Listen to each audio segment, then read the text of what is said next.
2025ರ SSLC ಪರೀಕ್ಷೆ ಮುಗಿದಿದ್ದು ಈಗಾಗಲೇ ರಿಸಲ್ಟ್ ಕೂಡ ಅನೌನ್ಸ್ ಆಗಿದೆ.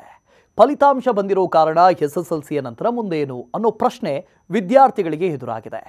ಪೋಷಕರು ಕೂಡ ಅದೇ ಚಿಂತೆಯಲ್ಲೇ ಇದ್ದಾರೆ.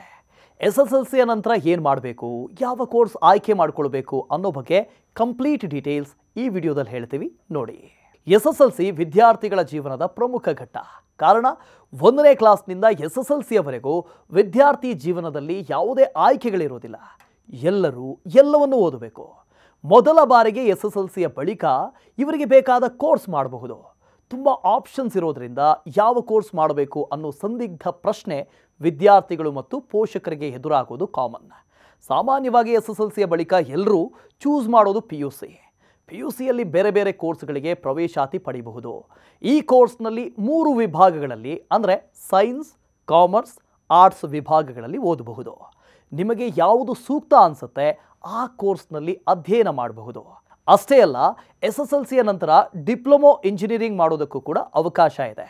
ಅದರಲ್ಲೂ diploma in ethical hacking course ಮಾಡಬಹುದು.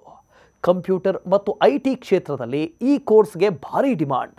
ಏನಿದು ಡಿಪ್ಲೊಮೊ ಇನ್ ಎಥಿಕಲ್ ಹ್ಯಾಕಿಂಗ್ ಅಂತ ನೋಡೋದಾದರೆ, ಇಡೀ ಕಂಪ್ಯೂಟರ್ ಜಗತ್ತನ್ನೇ ಬೆಚ್ಚಿ ಬೀಳಿಸೋ ಸಾವಿರಾರು ಹ್ಯಾಕರ್ಗಳು ಜಗತ್ತಿನಾದ್ಯಂತ ಇದ್ದಾರೆ. ಕೋಟಿ ವ್ಯವಹಾರ ಮಾಡುವಂಥ ಕಂಪನಿಗಳು ಇಂತಹ ಹ್ಯಾಕರ್ಗಳಿಗೆ ಭಯ ಬೀಳ್ತಾರೆ. ಕಾರಣ, ಎಷ್ಟೋ ಬಾರಿ ಈ ಹ್ಯಾಕರ್ಗಳು ದುರುದ್ದೇಶಪೂರ್ವಕವಾಗಿ ಕಂಪನಿಗಳ ಲಕ್ಷಾಂತರ ಬಳಕೆದಾರರ ಮಾಹಿತಿಯನ್ನು ಕದೀತಾರೆ.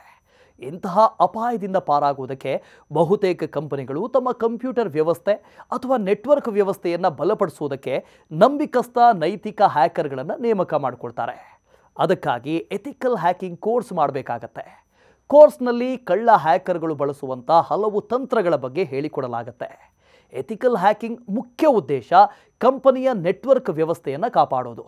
ಈ ಕೋರ್ಸ್ ಮಾಡಿದವರಿಗೆ ಜಾಬ್ ಮಾರ್ಕೆಟ್ನಲ್ಲಿ ಭಾರಿ ಡಿಮಾಂಡ್ ಇದೆ. ಎಥಿಕಲ್ ಹ್ಯಾಕಿಂಗ್ ಕೋರ್ಸ್ನಲ್ಲಿ ಏನು ಕಲಿಬಹುದು ಅಂತ ನೋಡೋದಾದರೆ, ಹ್ಯಾಕಿಂಗ್ ಯಾವುದೇ ಮಂತ್ರವಿದೆಯಲ್ಲ. ಒಂದು ರಾತ್ರಿಯಲ್ಲಿ ಎಥಿಕಲ್ ಹ್ಯಾಕರ್ ಆಗೋದಕ್ಕೆ ಸಾಧ್ಯವೂ ಇಲ್ಲ. ಇದು ಇತರೆ ಕೋರ್ಸ್ಗಳಂತೆ ಶ್ರದ್ಧೆ ಇಟ್ಟು ಕಲಿತು ಪಡೆದುಕೊಳ್ಳಬಹುದಾದಂಥ ಪರಿಣಿತಿ. ಎಥಿಕಲ್ ಹ್ಯಾಕಿಂಗ್ ಕಲಿಯೋದಕ್ಕೆ ನಿಮಗೆ ಆಪರೇಟಿಂಗ್ ಸಿಸ್ಟಮ್, ಕಂಪ್ಯೂಟರ್ ನೆಟ್ವರ್ಕ್ಗಳು, ಕಂಪ್ಯೂಟರ್ ಭದ್ರತೆ ಇತ್ಯಾದಿಗಳ ಬಗ್ಗೆ ಉತ್ತಮ ಜ್ಞಾನ ಇರಬೇಕು. ಅಮೆರಿಕಾದ EC ಕೌನ್ಸಿಲ್ನ ಅಡಿ ನೈತಿಕವಾಗಿ ಹ್ಯಾಕಿಂಗ್ ಮಾಡೋದಕ್ಕೆ ಕಲಿಸಿಕೊಡುವಂಥ ಹಲವು ಶಿಕ್ಷಣ ಸಂಸ್ಥೆಗಳು ಭಾರತದಲ್ಲೂ ಕೂಡ ಇದ್ದಾವೆ.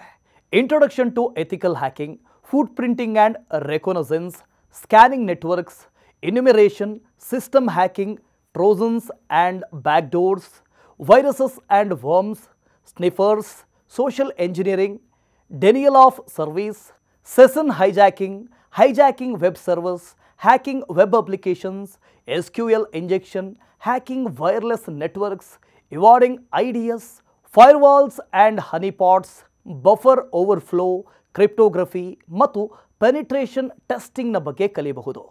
ಉದ್ಯೋಗಾವಕಾಶಗಳು ಹೇಗಿದ್ದಾವೆ ಅಂತ ನೋಡೋದಾದರೆ, ಬಹುಕೋಟಿ ವ್ಯವಹಾರ ನಡೆಸುವಂಥ ಬಹುತೇಕ ಕಂಪನಿಗಳು ಸುರಕ್ಷತೆಯ ದೃಷ್ಟಿಯಿಂದ ನೈತಿಕ ಹ್ಯಾಕರ್ಗಳನ್ನು ನೇಮಕ ಮಾಡಿಕೊಡ್ತಾರೆ. ಎಥಿಕಲ್ ಹ್ಯಾಕರ್ಗಳಿಗೆ ಸೆಕ್ಯೂರಿಟಿ ಥ್ರೆಟ್ಸ್, ರಿಸ್ಕ್ ಮತ್ತು ಕೌಂಟರ್ ಮೆಷಿನ್ಗಳ ಜ್ಞಾನ ಇರೋದು ಅಗತ್ಯ.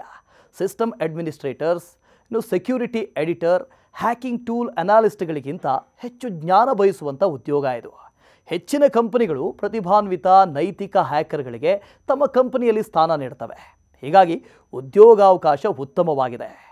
ಕೋರ್ಸ್ನ ಅವಧಿ ಏನು, ಕಲಿಯೋದು ಎಲ್ಲಿ, ಫೀಸ್ ಎಷ್ಟು ಅಂತ ನೋಡೋದಾದರೆ, Indira Gandhi national open university, Amethi university, lovely professional university, Jain university Bangalore, Manipal university, Indian school of ethical hacking, ಬೆಂಗಳೂರಿನ ಜಯನಗರದಲ್ಲಿರುವಂಥ ethical hacking training institute, HSR ಬಡಾವಣೆಯಲ್ಲಿರುವಂಥ simply learn training centre, quest institute of knowledge, CMS computer institute ಸೇರಿದಂತೆ ಹಲವು ವಿವಿಗಳಲ್ಲಿ ಈ course ಲಭ್ಯ ಇದೆ.